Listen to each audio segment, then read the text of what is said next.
तो चलिए फ्रेंड्स, आज मैं लगाने वाली हूँ भिंडी। और भिंडी मेरा लगाने का तरीका क्या है, मैं कैसे भिंडी लगाती हूँ, और मैंने कल ही इस ट्रे से आलू हटाए थे और मैं किस तरह से कंपोस्टिंग करूँगी अपनी।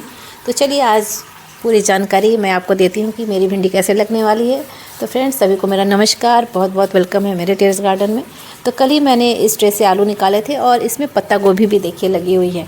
तो मैं इसको बिल्कुल भी डिस्टर्ब नहीं करूँगी और इसी में एक साइड में आगे वाली लाइन में मैं लगा दूँगी भिंडी, क्योंकि जब तक पत्ता गोभी ख़त्म होगी भिंडी भी धीरे धीरे बढ़ने लगेगी। तो मैं ऐसे सीधे मिट्टी में नहीं लगाने वाली हूँ, और मैं इस तरह से लगाऊंगी कि उसकी नीचे से प्रॉपर उसको खाद भी मिलती रहे और अच्छे से उसकी ग्रोथ भी होती रहे। तो देखिए, सबसे पहले मैं क्या करने वाली, मिट्टी तो ऑलरेडी बहुत अच्छी है, क्योंकि जब मैंने आलू लगाए थे उसके पहले भी इस ट्रे में मिट्टी की जो मैंने लेयरिंग की थी वो कंपोस्टिंग इस तरह से की थी कि वो प्रॉपर उसको खाद मिलता रहा। पत्तियों की मैंने लेयरिंग कर दी थी नीचे और वो पूरी तरह से कंपोस्ट हो गया था। अभी फिर से मैं लेयरिंग कर रही हूँ किचन वेस्ट कंपोस्ट से, और जो गार्डन का कचरा है उसी से करूँगी। तो देखिए, इस तरह से मैंने जो किचन का वेस्ट है उसको नीचे एक लेयर फिल कर दिया है ना। ऊपर से थोड़ी सी पतली सी मिट्टी की लेयरिंग कर दी है। और ये देखिए, इस ड्रम में जो गार्डन में होते हैं ना पत्तियाँ झड़ती हैं या कूड़ा कचरा होता है, उसी को मैं डाल दे रही हूँ। जानते हो फ्रेंड्स, जब मैं इस तरह से अपनी मिट्टी बनाऊंगी तो सोचिए, जब मैं इसके ऊपर भिंडी के सीड लगाऊंगी तो भिंडी की ग्रोथ कितनी अच्छी होगी, है ना। नीचे उसका रूट भी बाउंड नहीं होगा और उसको न्यूट्रिशन भी मिलता रहेगा।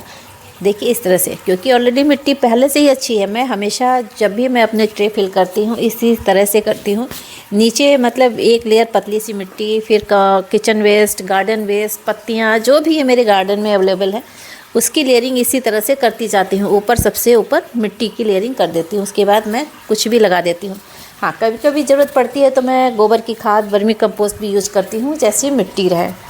अभी तो फ़िलहाल देखिए मैं कुछ भी नहीं डाल रही हूँ, बस यही सब। और जो भी इस ड्रम में है उसकी भी कंपोस्टिंग शुरू हो गई है। देखिए इस तरह से मैं ढक दूंगी और इसके ऊपर मैं लगा दूंगी भिंडी। और देखिए, अभी मैं पत्ता गोभी तो नहीं हटा रही हूँ, क्योंकि अभी पत्ता गोभी हुई नहीं इधर की, है ना। तो देखिए, दो दाने भिंडी के लगाने हैं, आधा इंच बस गहराई करनी है, गड्ढे करने हैं, ज़्यादा गहरा नहीं करना है। तो देखिए फ्रेंड्स, इस तरह से थोड़ी थोड़ी दूरी पे मैं भिंडी लगा दूंगी। और ये श्योर अभी नहीं है कि भिंडी की जर्मिनेशन 100% होगी, है ना। तो देखिए, दो दाने फ़िलहाल मैं लगा दे रही हूँ। बहुत आसान है भिंडी लगाना। अभी तो मई जून की गर्मी बाकी है फ्रेंड्स, अभी तो फरवरी का मंथ ही चल रहा है, कल लास्ट डे है। तो देखिए इस तरह से दो भिंडी मेरी लग गई। और साथ साथ में अभी विंटर्स की बहुत सारी सब्जियां अभी गार्डन में है, पूरी तरह से ख़त्म नहीं हुई है, और गर्मियों की सब्जियां भी लग रही हैं, साइड में लगती जा रही हैं। क्योंकि फ्रेंड्स, पूरी ट्रे अगर खाली करने का मैं इंतज़ार करूँगी तो मेरी कोई सब्ज़ी नहीं लग पाएगी, है ना।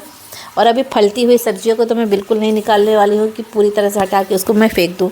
वो भी मेरे गार्डन में रहेंगी और नई सब्जियाँ भी साथ साथ में लगती चली जाएंगी। तो इस तरह से आप लगा सकते हैं भिंडी। बहुत आसान है भिंडी। आप चाहे तो बड़े ट्रे की बजाय एक गमले में भी दो सीड लगा सकते हैं। और जो आटे के 5 केजी के पैकेट होते हैं, 10 केजी के, उसमें भी भिंडी के सीड लगा सकते हैं, एक दो दाने लगा सकते हैं, है ना। तो देखिए फ्रेंड्स, अब ये टमाटर है इसके अंदर, मैं उसको भी तोड़ लेते हैं। तो फ्रेंड्स, आप भी इस तरह से भिंडी लगाइए। किसी भी गमले की लेयरिंग इस तरह कर सकते हैं, है ना, मिट्टी बना सकते हैं आप। तो देखिए कितने बढ़िया वाले टमाटर हैं। और जब से ये टमाटर मेरे गार्डन में अपने आप से ये वाला प्लांट निकला, इतने मैं इससे हार्वेस्टिंग कर चुकी हूँ, मैं क्या ही बताऊँ। मैजिकल प्लांट है फ्रेंड्स, बराबर से टमाटर की हार्वेस्टिंग हो रही है। और सच में बताऊँ, इस ट्रे में जिसमें ये टमाटर है, मैंने एक बार भी इसमें कोई खाद नहीं दिया है ना। मिट्टी नीचे ऐसे ही बनी हुई है, इसमें भी लेयरिंग की हुई है। तो वो कंपोस्टिंग का काम करता है, और उसके रूट्स को प्रॉपर अगर न्यूट्रिशन मिल रहा है किसी भी प्लांट्स को, तो ग्रोथ ऑलरेडी अच्छी होती ही रहेगी, है ना। कुछ भी आप किचन का चाहे कचरा वचरा हो, चाहे गार्डन का, कुछ भी मत फेंकिए, पूरी तरीके से अपने गार्डन में इस्तेमाल करिए। तो गार्डन की मिट्टी भी अच्छी रहेगी और पौधे भी खुश रहेंगे, तो आपके प्लांट्स की ग्रोथ भी बहुत अच्छी रहेगी। तो देखिए कितने बढ़िया टमाटर हैं। और अब तो बहुत से लोग टेरेस गार्डनिंग करने लगे हैं, खूब सारी सब्जियां भी लोग उगाने लगे हैं अपने छतों पे, है ना। बड़ा ही अच्छा लगता है, आप भी उगाइए, बहुत अच्छा आपको भी लगेगा। गर्मी में आप तोरी, लौकी, भिंडी, करेला, ककड़ी कुछ भी लगा सकते हैं। देखिए फ्रेंड्स, इधर ब्राउन वाला टमाटर है, हल्का सा ब्राउन है इसका कलर। तो ये भी बहुत अच्छी क्वालिटी का टमाटर है। बहुत सारी वेराइटीज़ मैंने लगाई है, सबके सीड मैं रख लूँगी नेक्स्ट ईयर के लिए। तो फ्रेंड्स, आप भी ज़रूर टेरेस गार्डनिंग करो।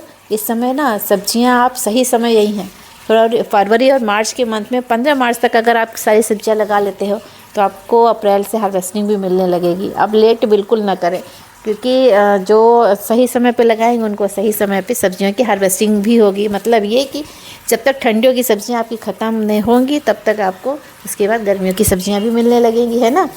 तो देखिए अभी तो ठंडियों की बहुत सारी सब्जियां भी लगी हुई हैं और कुछ दिनों में मुझे गर्मी की सब्जियां भी मिलने लगेंगी, क्योंकि मेरी पौध तैयार हो गई है और बस कुछ दिनों में मैं लगाने वाली हूँ। तो फ्रेंड्स आज की हार्वेस्टिंग भी हो गई और भिंडी भी मैंने लगा दी है।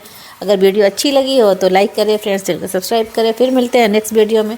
तो फ्रेंड्स मैं अपने गार्डन में ऐसे कुछ ना कुछ लगाती रहती हूँ और हार्वेस्टिंग भी करती रहती हूँ, है ना। आपको दिखाती रहती हूँ कि लगाती हूँ तो उसकी हार्वेस्टिंग भी मिलती है। तो कैसी लगी ज़रूर बताइएगा। हार्वेस्टिंग आज की छोटी सी है बट अच्छी है। तो फिर मिलते हैं नेक्स्ट वीडियो।